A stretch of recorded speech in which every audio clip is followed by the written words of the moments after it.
Hello, welcome to COP30, Transforming Agriculture and Food Systems. I'm Steve Werblow, I'm president of IFAJ, and it is delightful to have you all here today. I want to give credit where it's due. This webinar is the brainchild of IFAJ's Secretary General, Adrian Bell, who took a look at the situation. We had COP30 in Belém, Brazil last November. It had more than 42,000 delegates in the tropical city to discuss climate goals from a wide range of perspectives.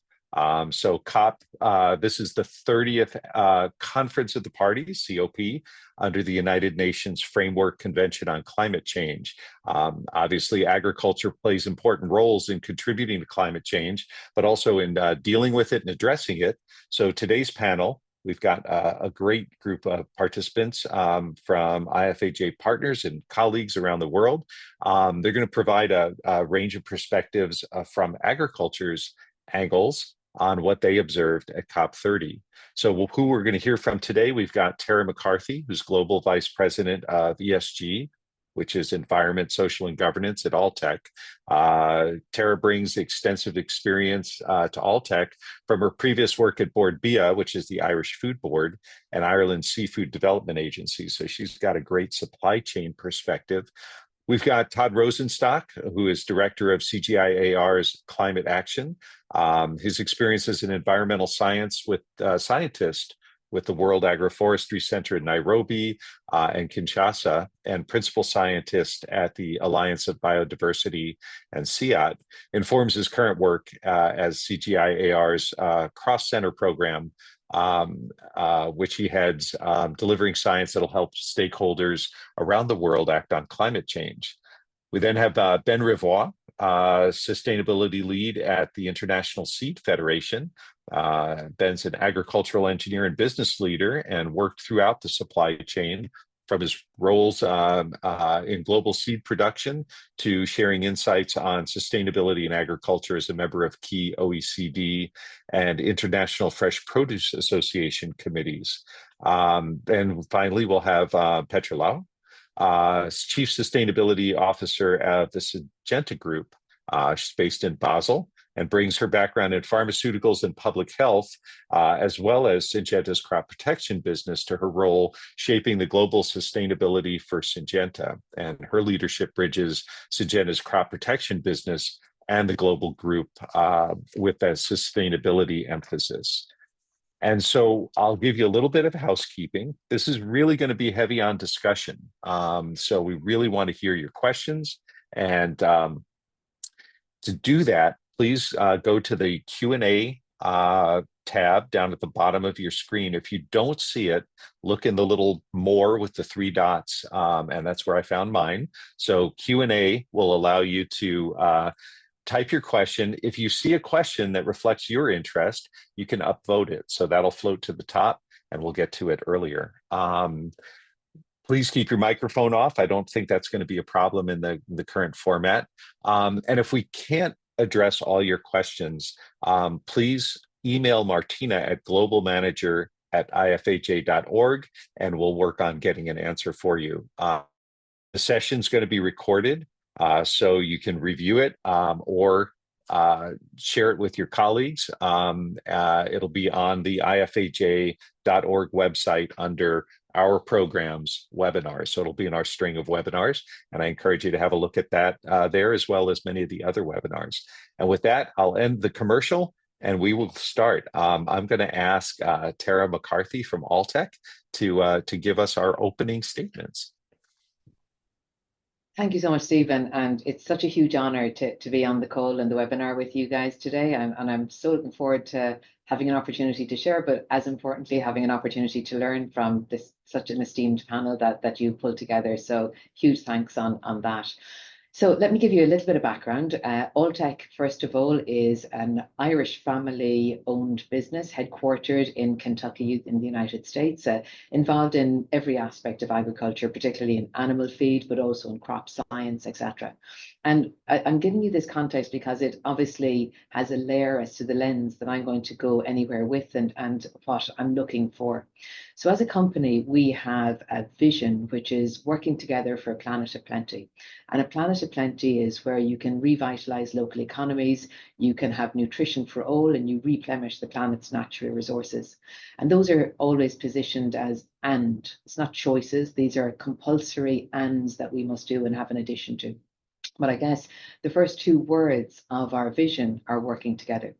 So no matter where an Alltechian, as we would say, will go around the world, it's with a vision of how do we work together with this ambition of finding solutions that bring nutrition for all, revitalize local economies, and replenish the planet's natural resources. And COP was no different. So when we're looking to that, I guess, sweet spot where sustainability, storytelling, and science can come together, I guess there's no greater platform for communication you would expect than COP. And I guess given its location this year, probably COP was more than just COP in that it started perhaps 10 days before COP, because many organizations were somewhat nervous of the logistics behind COP and ensuring that they would be able to manage their shows there, or their exhibitions there, etc. So interestingly, this is my first trip to Brazil, notwithstanding the powerhouse that it is when it comes to agriculture. So there were so many firsts for me on this journey. But like many others who attended, I attended in advance as much as I attended at the time. So I went before COP officially started to the ICA exhibition, to the World Farming Organization event, because so much of this helped to prepare for the stories that were going to come from COP. I guess I was particularly excited about COP this year because, notwithstanding that was my first trip to Brazil, it was my third COP. And it was the first where I felt agriculture was placed perhaps in its rightful place from the perspective of being positioned as a huge platform for the solutions that our climate needs, both from the perspective of the responsibilities that it holds, but the solutions that it holds as well. I felt that previously agriculture was maybe in the also ran category rather than in the star billing that perhaps it deserved. So it was exciting to go to the agricultural hub at COP when I eventually did get there. It was exciting to see the progress and the storytelling of agriculture there. It was also exciting to see how the indigenous communities were brought in to bring Brazil and its entire economy to the table, rather than be viewing this as just a policy conversation to be had. We heard a lot of conversations about this COP was going to be an implementation COP, probably didn't quite get there perhaps in some of the conversations that people were having, but notwithstanding, it definitely did achieve of showcasing Brazil, telling the story of progress in Brazil. Like, one of the statistics that I found was probably the most stunning to me in my period down there was the journey of Brazil's agriculture from one that was importing food 50 years ago to one that is the powerhouse of agriculture that it is today. So when I look at it from an Alltech perspective, what did we actually do down there? So obviously we're part of different memberships. We got to go to many of the houses that seem to be becoming more of a feature of COP, whether this was Dialogue House, Regenerative House, Goals House, where we got an opportunity to listen and learn, to explain our story, to attend roundtables and educate ourselves on complexities of implementation in a number of different platforms. So that was particularly exciting. We got to speak at COP. Both Mark Lyons, our president and CEO, myself and a colleague, Martha Baker, were in Blue Zone, able to speak on different events and participate in many of them. And many of the names that are here at the panel with me were part of the learning journeys that we went there as well. But I guess one of the most exciting things we did at COP was we showcased an endeavor that we're working on at present, which is a documentary that our business has created and that's been produced by Mark Lyons, which is World Without Cows. So this is a documentary that I guess leans into the storytelling that our industry needs to do more of. And we had an amazing opportunity to share that at both the World Farming Organization's event and then at a cinema during COP as well, and invite people to, I guess, enjoy the documentary, to learn from it, to share their feedback with us, and to use it as a platform, I guess, to move further conversations as well. So I'll wrap up there. I'm conscious I could keep talking for quite a while, but that gives you, I guess, a little bit of my first impressions of the event. Great, thank you, Tara, and we'll have lots of questions, I'm sure, to follow up on what you started us with. With that, we'll go to Todd from CGIAR and get your perspective to start us. Sure. Thanks so much, Steve. And it's really, as Tara said, an honor to be here, and I appreciate the invitation. So the CGIAR is a consortium of 13 international research centers. We work in more than 100 countries. We have more than 10,000 scientists. More than 600 of them identify as working on climate issues in particular. We are focused on developing global public goods to end hunger, raise people out of poverty, and enact climate action, amongst other of the Sustainable Development Goals. I personally am the director of the Cross-Institutional Climate Action Program, and that program, in terms of COP, helps organize the CGIAR's engagement across all the scientists and how we engage with the negotiations, how we engage with country delegations, and how we engage with the public and private sector partners that attend COP as well. And so it's from that real perspective of the small scale producers and supporting the negotiations that I'll really be talking about today. And so really, I just wanted to sort of, I mean, maybe I'm taking it too much to heart, Steve, to be provocative, but I completely agree with Tara that Belém was a real moment for agriculture in terms of visibility, but it was also a partial disappointment. So this was one of the 6 thematic axes, and there was really agriculture everywhere. Tara mentioned the agri-zone, which I had never seen at any of the COPs I had participated before. You know, the story of Embrapa's growth and its science and how it supports Brazil's agriculture has been absolutely amazing. We were getting served local food. That's definitely, I don't remember the last time that had happened at COP, but on the actual negotiating table, agriculture was largely absent. And so this is really the big issue, that the hard issues around financing agriculture, the technology, the pathways, the measurement were really pushed off to future discussions, whether or not that is SBSTA and then also into COP31. And so we have really what ends up to be about 6 months to turn almost a decade's worth of dialogue around agriculture into actual action and implementation that everybody's looking for. And so while agriculture is now central to climate action more generally, the system for delivering on it is really not ready yet. And so that's the sort of disappointing part of what happened. But there was also some important advancements. I wouldn't be in this job if I wasn't an optimist that the negotiations are gonna deliver in what they need. And the informal COP, the action agendas, et cetera, are going to actually produce things for the food system. And so I just wanted to highlight really 3 things that mattered from COP30. First, we got some agreement on the global goal on adaptations indicators. Was it exactly as a scientist? Well, the CGIAR had multiple scientists in those discussions supporting countries for the years that these were being developed. Is it exactly what those scientists wanted? No, but we did something. We have 59 indicators that were adopted. 5 of them are about agriculture. 9 of them are about water. And so this is for the first time we can sort of start to think about how we can measure adaptation in food systems and agriculture. Countries are going to start to be expected to report against these indicators, and this creates demand for tools, data, and methods, really moving us past the reports about how we're going to adapt to the coming crisis and to actually implementation. The second one is the finance signal. The signal's real, but it's conditional. It's actually pretty weak language in the text.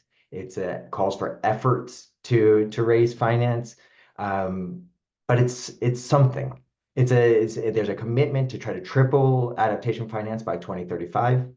And then on the side of that, there's new financial architecture emerging around some of the action agenda. You saw the RAIS program that's looking to restore up to 500 million hectares, I think it is, the Tropical Forest Finance Facility. These are land-based solutions that it's not just about programming, it's actually trying to create the financial mechanisms behind that to make these real impactful. The third is that NDCs 3.0. These are the blueprints for climate actions for countries. These lay out what they want to do into the future, and agriculture is widely integrated into many of the NDCs globally. And so we now have to figure out how to translate into actual programs and finance and results. And so while overall, and what you've probably been reading on the throughout on the internet, COP30 was not the place where agriculture, at least in the negotiating space, really shined. But there were key parts that sort of push forward and that we can be excited about as we go forward into COP31. Thanks so much. I'll stop there. That's outstanding, Todd, and you put a lot of bait out there for great questions. So folks, start typing questions into the Q&A so other folks can look at them and upvote or stimulate more discussion. In the meantime, let's hear, Ben, from your perspective at International Seed Federation, what you saw when you were there. Yeah, thank you, Steve. And first of all, thanks for IFAJ for this initiative, because I think it's always good to have some follow-up discussion and thinking and brainstorming after those kind of international gathering. Thanks, Adrian, also for suggesting this idea. And indeed, I work for ISF, which is the International Seed Federation. We are a global association. We just celebrated our 100 years anniversary, and we represent seed companies. So the one really at the starting point of feed and food aggregation by bringing this small piece of technologies to the farmers. So our role, we represent more than 70 countries and more than 8,000 companies worldwide.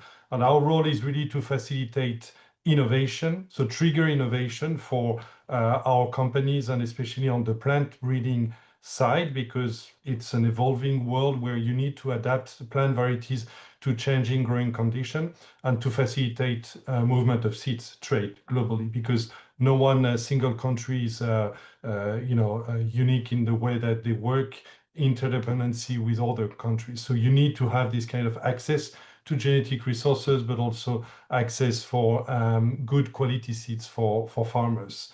And that's really what we are doing on a daily basis, and the reason why we go to this kind of event. I'm in charge of sustainability topics at ISF, meaning that we try to guide our members on what is going on, but also explain outside on regulatory environment and framework. And I think one of the reasons why we were at COP was really that for us, apart from being in an important, as Tara said, agricultural powerhouse like in Brazil, it was important 10 years after the Paris Agreement in 2015, also to look back at what was kind of a sign and agreed in terms of climate action, and what is our role then, what is our contribution, and what is our next role. And I think it's important also to remind everyone that COP first was established really to discuss more climate action at large. And then the agricultural topics took more space. And I think Todd also mentioned that it's kind of new. And I think the big shift was also at COP28 declaration in Dubai, the Emirates declaration, because that's really where member states and countries started to think about, okay, what is the contribution and the possibility to act as countries and private sector actors to build resilient and sustainable agricultural food system. And I think that was really a change, and that's why now indeed in the climate action we see more and more the agricultural space getting importance, because indeed it does play a role in terms of emission and land use, in terms of all the discussion related to climate action. Therefore, it's important to also have a space at the negotiation table, but also have a coalition from the private sector to also have a say, and also have some joint action to really act together. I will echo Todd on the fact that it does not reflect the share allocated to funding for climate action, because indeed all the discussion around, let's say, food and ag sector is on the climate funding global less than 5%. So that's clearly also one of my takeaway, that if countries and organization and company wants to take it seriously, it needs also to come with some finance measure incentive in a way for countries and for the private sector. I will also echo the fact that in Brazil at COP30, indeed, I really enjoyed the agri-zone that was led by ICA, also with Embrapa. And I think that's two good examples on, first of all, kind of public research. Embrapa and Tara mentioned that indeed Brazil has moved from being an importer to being an exporter, and also has increased in terms of food stability and food security. They gave an example there on just grains productivity, which increased in the last 50 years by more than 200%. So that comes with new agricultural practices, with new input, seed innovation, but also effective policies.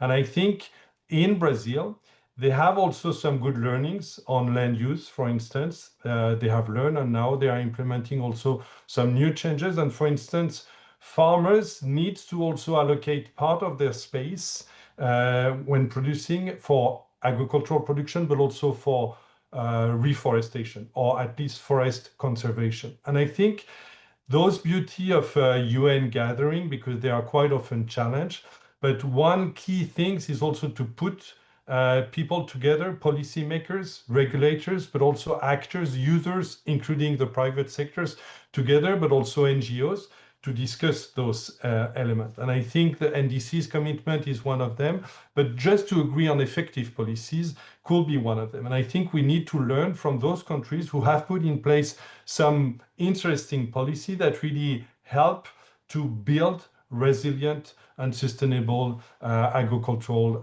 system for food, feed the people, so in terms of food security, but also the planet in terms of biodiversity, reforestation, etc. So one of my key takeaway also from that was that it was for us important also to play a role, to be visible, but also to engage as seed industry, to also explain how the seed innovation could also be part of the solution in terms of climate action, in terms of delivering high quality seeds to farmers, because farmers remains our priority number one.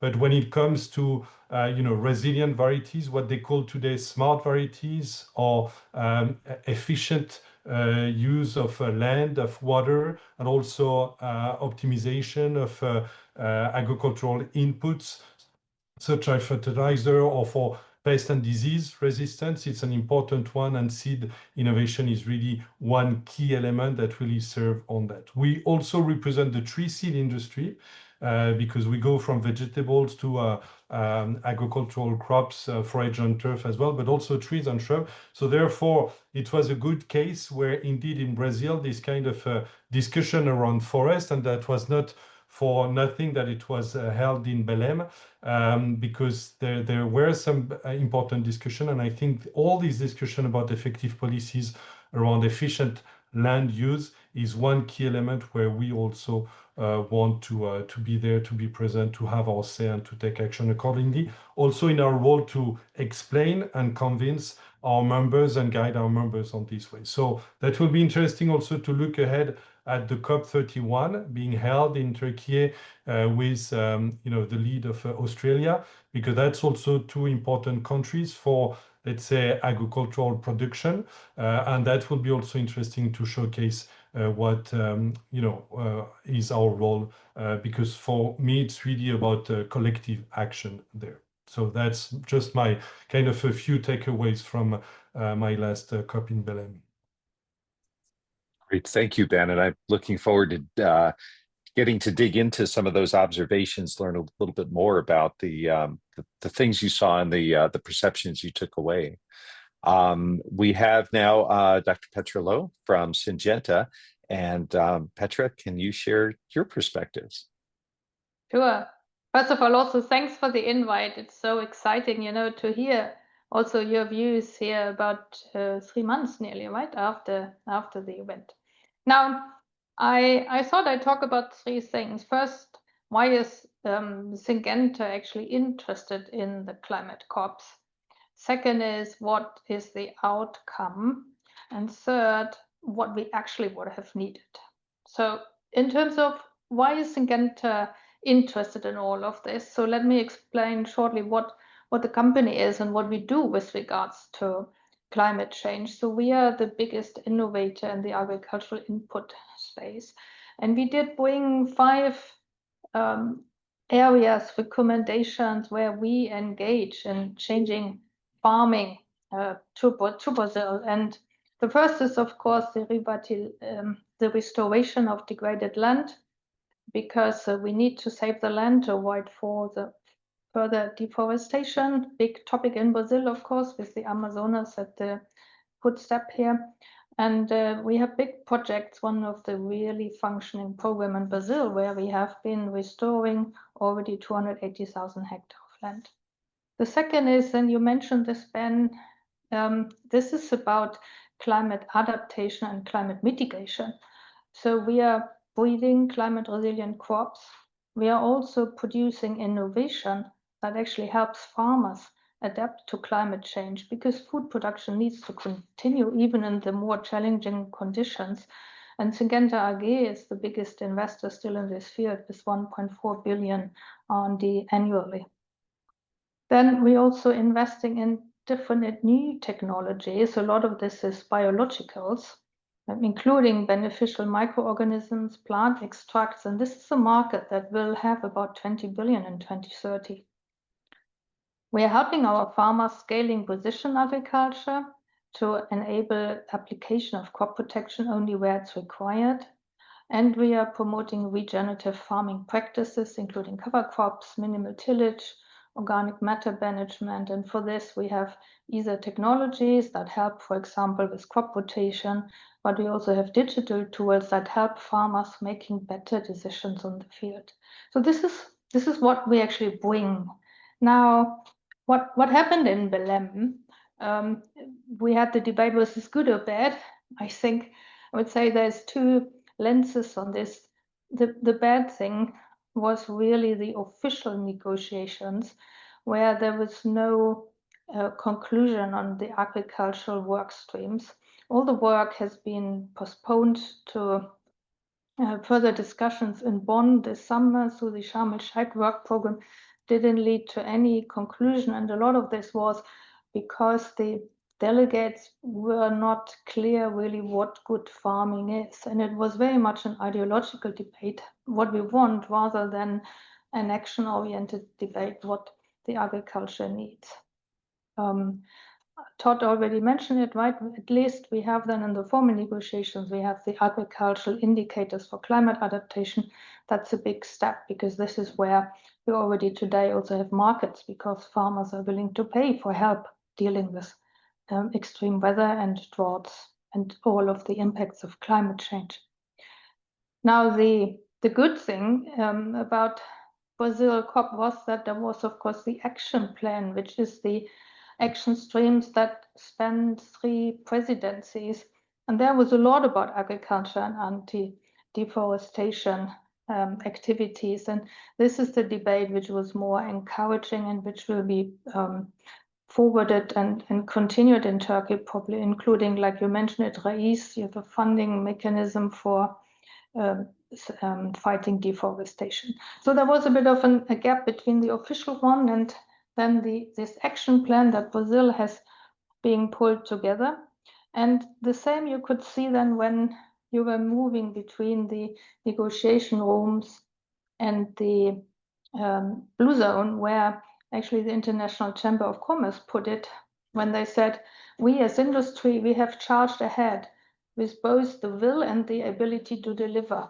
So actually the blue zone is one of the biggest trade fairs, I would say, for climate technologies, and everybody was interested trying to say what they had delivered, but not many CEOs were there, because what we are still missing is the enabler industry needs, and this is clear policy, so we can invest at the speed and the scale required. Which leads me to the last remarks. So what we believe needs to happen in policy debate, including at COP, So first we need global function systems that function globally. So global carbon markets, global trade rules. We need our farmers to be able to trade their goods, and we don't need penalization of crops that perceivably have not been created sustainably because of ideology. We need sustainability defined by real impact and not by preconceived notions of what is good or what is natural. We need finance mechanisms to support smaller farms. And then we need, of course, regulatory harmonization. So innovation doesn't spend years in the gray zone of approval processes. If we want new agriculture technology, everything that is being launched by 2030 has already been filed because approval processes take 6 to 8 years. So this is the area where industry needs help to accelerate progress. And this is areas which are not at all covered. So I stop here and I'm looking forward to your questions. Well, I have to say, as I'm listening to your presentations, this is a dream come true. I mean, this is such a great opportunity to get perspectives from so many different angles. So journalists, I am watching that Q&A box for questions. I've got a couple that came up as you're talking. One of the things that struck me is kind of an overarching sense of disappointment in the official outcomes, but interest in the sidebar conversations. And I wanted to explore whether who was there on the side. Is it agriculture talking to agriculture, or did we have people from outside the agriculture industry coming in to see World Without Cows, or engaging in dialogue with you four to better understand what agriculture actually can contribute, needs in order to contribute to addressing climate change. And that's just sort of a great big lob right into the center of the group. But so if anybody wants to start, what did you see? I'm going to start with you, Tara. What did you see in terms of folks coming to the screenings and coming to the discussions in the Blue Zone with your stand? Yeah, if I'm being frank, I would say a lot of it was agriculture talking to agriculture, in that I think people will view agriculture as quite a complex topic for many, and for others, it's perhaps oversimplified in that, and trying to allow the industry to embrace its complexity, and yet at the same time drive towards solutions that are simple and easily understood. But I guess that's complex in itself. So we find that there's a debate that happens in agriculture where those who don't understand it don't actually possibly ask the right questions. And I don't mean to sound in some way superior in that one, but we have, for example, this conversation that happens a lot in my world, where you look at a question that says, how do we feed the world? You look at a question that, how do we save the planet? They're two very different questions, and challengingly, they're two very different answers for most of the time. And then you're looking at, how do you do both? And I guess what we as a company in Alltech, and when you turn up at events like COP, you're trying to ensure that you're leaning people towards that third question of, we need to ensure the planet is safe. We need to be able to feed the potential 10 billion people that are going to be on it. How do you do both? And I think sometimes the debate happens in agriculture where there will be a preference for one of those previous questions exclusively, rather than nudging towards the third. And that's why we attempted through World Without Cows to lean further into the conversation. I was really interested in Petra's comments as well on that land restoration. Exactly the same from our perspective, Petra, in that we created a second edition of World Without Cows specifically for COP, which was called Balancing Brazil. And it's available on the World Without Cows website. But 18, 20 minutes that talks about the requirement, notwithstanding how amazing Brazil is, the ecosystem that it celebrates and holds dear, but that point that Petra made on land restoration, soil health, and that unless that issue is truly understood and truly solved, then we're going to maintain that wrong conversation again. So the responsibilities of agriculture, absolutely clear to agriculture, perhaps not to the wider audiences very often. And I guess that's part of why I would lean so hard into the idea of our responsibility to tell the story of agriculture. Not to say that it's perfect, not to say that there's not more work to be done, but actually to explain, to celebrate the complexity of agriculture, to make sure that when we are having these debates, we're having the right question as the topic that we're looking to lean into. Outstanding. Thank you. Anybody else have thoughts on who they spoke with, who you spoke with there, and what that reflected about what Tara refers to as asking the right questions, or the audiences that you found engaging with agriculture, or was there not enough of that? If I may, Steve, maybe I'll start. I think we always hear, complaints after those kind of gathering, because the thing is that also expectations are high for all the different delegation.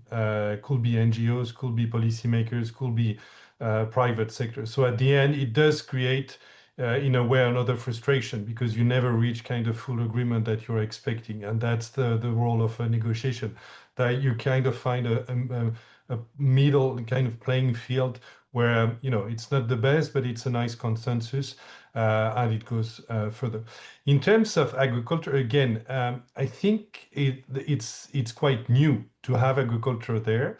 And I think we need to learn also how we, from different perspectives, can also maybe work more ahead of those kind of events. And that's also part of all the process before, the pre-COP and all the different discussion and meeting that are taking place before, and also from different perspectives, how we can collaborate. And I think there is a clear call for further partnership and collaboration, public-private. And that's also what ISF we are trying to do with organizations such as CGIAR, for instance, because they are doing a great job. And potentially we need also to put effort together to really achieve more together. But I think also what is important to mention is your role as a media and press and a journalist, because I think one of the first steps is also to explain what is happening there, but also explain the full story on the ground. And I think you have a key role to convert sometimes our narrative into something more concrete, more also understandable for different people, including the general public. And that's also what we've done ahead of COP, to go there as a media trip, to also invite journalists to come and to showcase and to explain what we are doing from our very small pieces of the industry. But that's where you realize that, within the big climate discussion, there is a small part on agriculture, and then each of us have an even smaller part of this big cake. And then that's where, if we work together, and that's what also we think about the next COP and our next engagement, is really how we can showcase, and then how we can agree on taking action to further have a bigger impact for the farmers, for the communities, and for the planet. And I think, things are not really happening on site at COP discussion.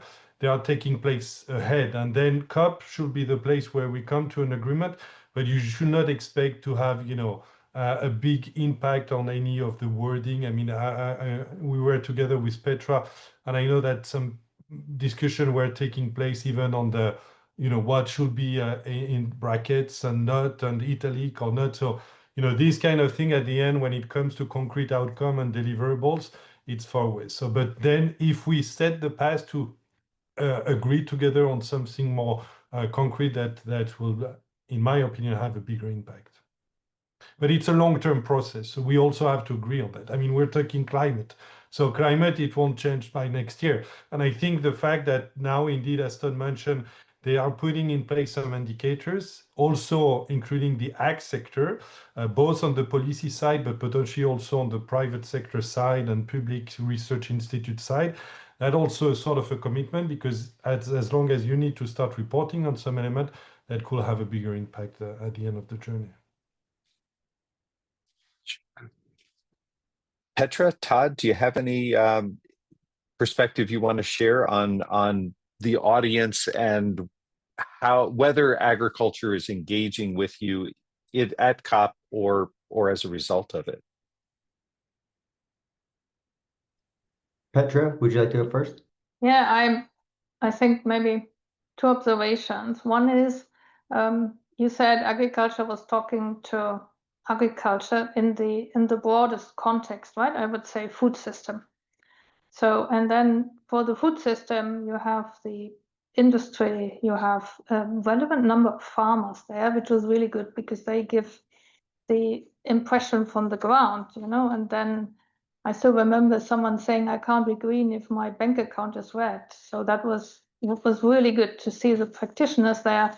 Then you have all the food companies, which is super important for us, because if the incentives and the value chain for the grower, for the producers are not aligned with what the value chain then pays for the traders and the food companies and what society wants, then we have a problem, and that's the problem we are having. And then we are having, of course, all of civil society. And I think, like in any debate, in any sector, civil society is traditionally the opponent of the more traditional thinking. Now, does this then lead to solutions that help? I think we still have some work to do together to develop the common pathways forward, because in particular in agriculture, I find a lot based on perceptions rather than realities. Thank you. And of course, maybe last, public officials, of course, but they were mainly in the negotiation rooms because everybody who's there is super busy, and they only came out to certain panel debates. Yeah? So, but Sure. in terms of meeting people, it's a lot in the community itself. That makes sense. Sure, and Steve, Todd, what about you? Yeah, please. Yeah, just trying to tie a couple of the threads together from some of the questions I've seen in the Q&A and some of the previous panelists' responses. I do think there is a tendency for agriculture to speak with agriculture, but this is definitely changing. Now there's a big push towards agriculture integration with whether or not it's water systems, whether or not, you saw a rise in the discussion around aquaculture and marine systems at COP30. You also see a very close coupling between financial systems and in agriculture discussion as well. And I mean, I think this webinar is a great example of, you have the sort of public sector scientists like myself with private sectors representatives as well. And so you see, even when it is agriculture to agriculture, it's oftentimes people that have historically weren't necessarily in the same room are now starting to come together to jointly try to find solutions. And Ben mentioned CGIAR and his organization already working together, for instance. And so I think there are real opportunities here. In terms of the question around what can journalists do, I think it's time for us to shift from journalists have done a great job over the last 2 decades in awareness raising. And now, speaking to Petra's comments specifically, it's exactly right that we need journalists to help identify credible solutions, help make the public aware of the credibility of solutions, where they work, what the trade-offs are from different solutions. I mean, this is part of the reason the agricultural negotiations were put off, is because we have different ideologies about what the future forward is. And so journalists could have a big role to play in helping the public identify and weed through the conflicting information that they're inundated with about various pathways forward. Second, so this is really sort of understanding where the evidence is and what the promise of these various solutions are. And then sort of lastly, I think journalists have an absolutely critical role in holding people to account, making sure that these pledges for $1.3 trillion a year come to fruition. We need huge amounts of investment for global agriculture to be able to respond to what's coming, as well as being part of the solution in reducing emissions. And so really highlighting and calling out where the big opportunities are, as well as where we're just falling short. Thanks. Standing. And so now I'm going to build on Todd's, or I'm going to ask you to build on Todd's question and Ben's comments earlier about the role of the press, since we're on to that. And then we're going to go to Amy Jackson's questions. But so Petra, Tara, what do you see journalists' role or journalists' opportunity in contributing to the conversation, and how can we work with your companies to get some of the information or perspectives that that folks need, both heading to the farmer, out to the field, and also into the halls of power? Petra? I'm happy to start. I think, Todd, you made 2 points I liked a lot. So first is ask the right question and hold players responsible. So this is the role in democracy, and like we see in a bigger global context today, right? And so I'm super happy with one question here.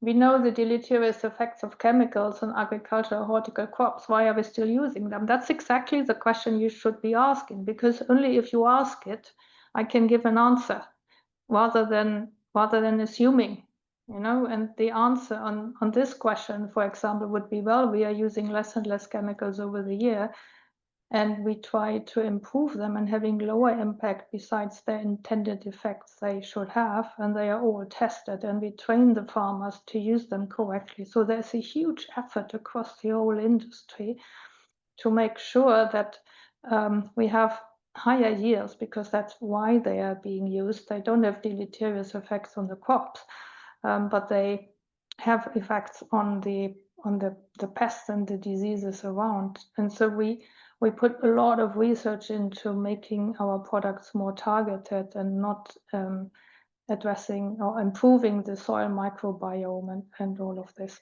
So that's where we are very, very much aligned. And this is, again, why you need innovation. And if you have, this says, for example, thermophysical seed treatment is the best side, that if anyone has a good idea, there's a competition for solutions to come to the right outcome. So journalists ask for the outcomes rather than the tools. Is it practical? Can it be done? Is it within the cost base? What is the impact on soil, biodiversity, water use, and yield? So this is where I believe journalism can help. It's great. Focusing on outcomes makes a lot of sense. Tara, what are you thinking? So building, and there's so much phenomenal insight that's been shared already, just building a little bit on it. I think that idea of asking the right question and ensuring that people are aware there's choices and there's consequences. It's not black and white, and you make choices and there will be consequences, good, bad, or indifferent, but there are consequences. And explaining the journey, nothing is without consequence. So from that perspective, making sure that that journey, those choices, that insight is shared, and again, making sure that right question is asked. The other piece that I did say, and it's been kind of touched upon, but probably not delved into particularly deeply, and it's slightly coming up in the questions as well. I would argue that our industry needs to have an unashamed farmer-centric approach, in that every solution that we are looking for needs to have the farmer at the heart of it, because I think we're all very, very animated and motivated by the idea that we need scaled solutions. And the biggest blocker of a scaled solution is there is nothing in it for the farmer to change their behavior, to change their mode of action, to change anything. And Petra's quote that's one of those old ones, but good ones, on "it's very hard to be green when you're in the red" is a truism. So how do we, and journalists have such an important role to play in this, how do we ensure that solutions that are being discussed, whether it's through finance, whether it's through science, whether it's through products, actually have that perspective? What are you doing that will benefit the farmer and make them want to do this? Beyond the guilt trip, beyond it's the right thing to do, it's a fundamental must-have, I think, that when one is asking these questions, I think journalists are so empowered to do that. Outstanding. Thank you. Now I'm gonna raise one of Amy Jackson's questions that got upvoted quite a bit, and that is, are we finding more and more consensus between NGOs and agriculture? So she says the world of climate policy still feels very polarized, with farmers' voices still marginalized, despite them holding expertise in terms of practical delivery of emissions reductions and adaptations on the ground. So kind of like some of the comments earlier, that farmers have that on the ground experience. Petra, you mentioned, our ideological differences, keeping people apart at these kinds of conferences. Where are we with the kind of bridging those gaps with NGOs? Do you want to start us with that, Petra, and then we can kind of work around the group if anyone's got? And I see Todd is also typing an answer, so maybe we can share that verbally as well.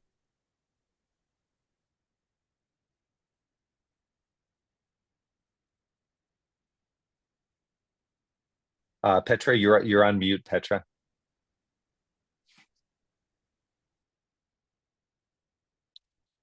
Can't hear you. Still on mute.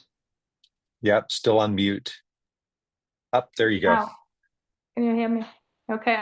I was actually suggesting Ben starts because you have your hand up and I have spoken and spoken I missed that. I'm sorry, Ben.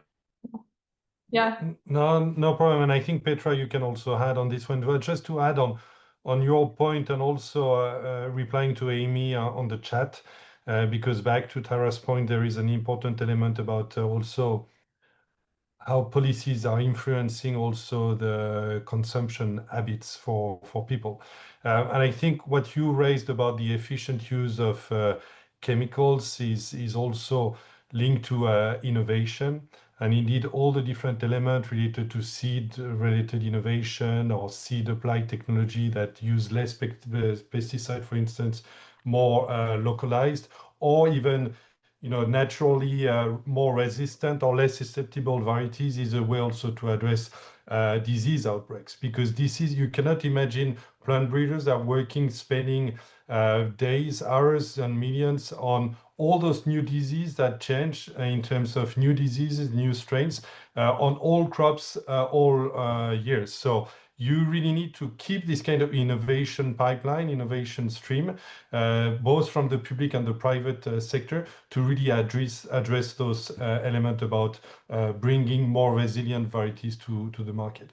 And then I think on this question about what can we do to reduce emission or to encourage people to eat more or less of one or the other products, I think it's not our role. We'll just kind of follow some policies. It's not our role to also force or encourage people not to eat some fruit and vegetable that they do like, for instance, even if it's transported all over the world, because it's also consumers' choice at the end. And it's also a country that decide whether they should restrict or block or put some quotas on some element. But what we can do is also to bring innovation, and I think all of us, we are doing that in a way or another. For instance, on animal feeding, some companies are working on some better forage variety that at the end help cows to reduce methane emission. So that means that you do not force people to eat less meat, but at least if they still want to eat meat, then you can also take action on some element that will impact in a positive way the planet. And here again, it's a lot of effort and resources that are put into this kind of research, and we should not underestimate that. And here, back again to the question on the role of media, it's to also explain those stories and all the work that is done behind the scene to bringing innovation for that. And the last point about NGOs and farmers and agriculture, for me, they should not be in opposition. Again, it's a collective intelligence, and we are all working toward the same direction. And I think that the UN work on setting long-term goals, the Sustainable Development Goals, was a good idea. We're getting to the end of this 2030 kind of a milestone. So for sure, we're going to work on the next phase, whether it's 2040 or 2050. But that's where we want to be by then. And then either NGO, farmers, private, public, policymakers, we need to work in different ways, but together to achieve the same thing. And we are never in opposition. We are working together on some different time frame, but toward the same long-term goals, in my opinion. Thanks.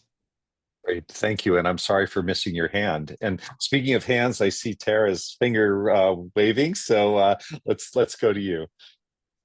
Thanks, really, Steve. Just Ben, I agree with everything you said there, with the exception of one thing, and that is that we don't have a role to convince. I fundamentally believe we do have a role to tell our industry story on behalf of our industry. And I think so much of the lack of understanding of the industry is because we, as the participants of it, haven't leant forward to advocate for our industry in a strong enough way. So when I go back to that World Without Cows, I know Amy has a question on it as well. I think it's a responsibility of our industry. Mark Lyons, our owner of our company, obviously even believes it more because he's the one who's invested in this space. But I think we have a huge responsibility to not quite defend our industry, but to explain our industry, because it's too easy for a soundbite to define our future. Transport is bad, transport is good, a cow is good, a cow is bad. And yet these sound bites and these binary absolutisms are to the detriment of the nutrition of the population. So I would probably go hard on this one and say we must do more of explaining, of defending, of endorsing what our industry is doing, and not trying to hide behind, big corporate anything. There are things we need to be better at, and I would be transparent in our journey to that as well. But I still think we need to proactively not let policymakers just decide because someone else has informed them. I think we have a huge responsibility to speak very openly about our industry and to explain it. Outstanding. Anybody else got anything on that? Todd, are you, when you have to explain science, how can ag journalists help you with that? And in which direction would you most like that explanation of science to go? Does it need to go to the farmers? Does it need to go to the policy people? Does it need to go to other NGOs we tend to have NGOs that span the spectrum from very science-driven to kind of anti-technology, where with all of that, with that wide universe, where do we need to be as ag journalists, being sure that we're not leaving a blind spot in terms of the information we're sharing? Yeah, I mean, it's a great point that you mentioned, Steve, and I think it brings up something that I've often said, which is essentially that one of the challenges that we face in this space, which is essentially that everything works somewhere, but nothing works everywhere in agriculture. And so what you get is actually a splintering of NGOs or industry or whomever around what they think is the solution for their which works in their particular place with their particular farmers or their particular constituencies. And we need more dialogue across and more science, I would argue, about understanding what works where and for whom in various locations, because it's a big tent. And there's an opportunity and actually a need for all types of agriculture in globally to solve this problem. And so it's really understanding what, where, and for whom, and with whom that we need that fine-grained explanation that you were referring to. Thanks. Great, thank you. Now And we're at. Oh yeah, please. Just one sentence to add, Todd. I put in the chat. It often also depends on who is making the message, so sending the message. So if we want to make science great again, which also was one of the organizations that, I would love to give more voice to the scientists, because then we hope to have the credibility it needs to have, actually. And we saw a lot of coalition and in the coincidence with the CGIAR people and speakers on the board. So thanks for representing the experience, Todd. Great. And Tara, I see you came off mute. Did you have something to add? I realized, apologies, that Amy had a question about World Without Cows, that were we talking to ourselves, or were we convincing people? I guess to lean directly into that one, it was just our objective is to start new conversations. So it's not to say that we have found a truth that you don't know, it's to actually inform with a very huge variety of perspectives rather than just one. So yes, I would argue we're having fantastic new conversations with a lot of new people, and we're also having conversations with people within the industry. So the idea of talking to ourselves that Amy referenced, I think we must as well, because there are so many different perspectives that we're all trying to navigate. Sharing our learnings along the way is really, really important. So our idea is that we have to do both, talk both to ourselves, meaning our industry, but also talk to new voices. And to date, we've been, we believe anyway, quite successful, but there's so much more to do. Outstanding. Thank you. Well, thank you all for being here. I know we're just after the top of the hour, and I want to be respectful of everybody's time, but I want to thank all of you, Petra, Ben, Todd, Tara, for being here with us, for sharing your perspective. I also want to let folks in the audience know we've got great opportunities to carry on the conversation. ISF is sponsoring bursaries for journalists to attend the World Seed Congress in Lisbon in May. So if you have not applied for that, please make a point of looking into that. We've got the IFAJ Alltech Young Leaders Year 21 opportunity for members to get engaged in a really phenomenal project of education, learning, networks, and skill building. We've got a webinar series that includes great insights from CGIAR and Syngenta over the course of the next few months. So let's engage with that. Let's keep asking the right questions and encouraging people to understand the science, the logistics, the things that have to happen. And again, thank you to our speakers. Thanks to Adrian for making this happen and dreaming it up. And again, thank you all for being here.